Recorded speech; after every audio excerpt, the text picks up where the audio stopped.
那么在奥巴马总统的新闻发布会上呢，我也向他提了一个问题，这也是整个 G20 首脑峰会上奥巴马总统接受的唯一一个来自亚洲国家的问题。我们就中国的一些核心关切比如说美国的这些利益和世界其他国家之间利益的协调问题我对他进行了一个提问。那么现在呢，我们就请我的同事把当时的画面给大家回放一下。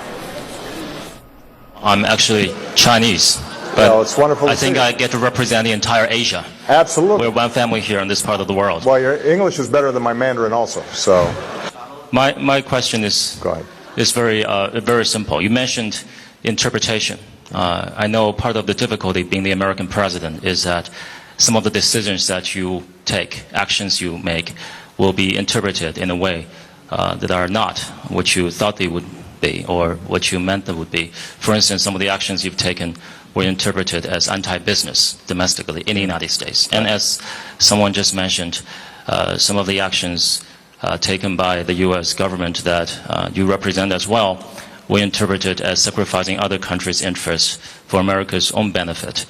Mm-hmm. So it's you find yourself constantly being interpreted in 1,000 different ways. How do you address these interpretations?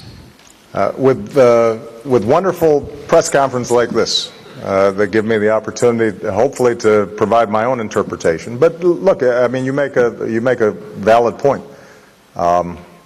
We live in a connected world. Everything I say, everything my administration does, anything one of my aides does is interpreted in one fashion or another. In America, we call it spin, and there's a spin cycle that is going on 24 hours a day, 7 days a week. And I think that in this media environment, it is in some ways more challenging to make sure that your message and your intentions are getting out in a consistent basis. But you know, I think that if I'm consistent with my actions and I'm consistent with my goals, then over time, hopefully people look at, you know, my overall trajectory, and they can draw accurate conclusions about what we're trying to do.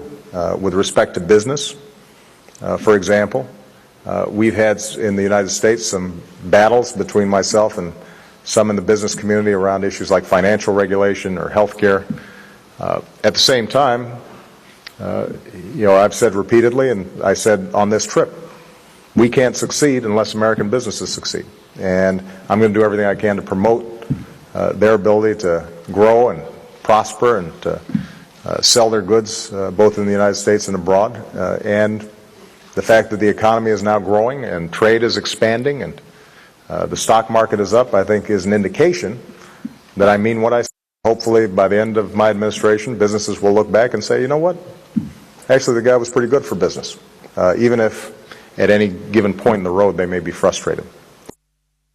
在发布会上，针对量化宽松货币政策，奥巴马是这样回答的。From everything I can see, this decision was not one designed to have an impact on the currency, on the dollar. It was designed to grow the economy. And there's some legitimate concern that we've had very low inflation, that a huge danger in the United States is deflation, and that we have to, you know, be mindful of those dangers going forward, because that wouldn't be good for the United States or for the rest of the world. Beyond that, you know, that's just an observation about what I think the intent was.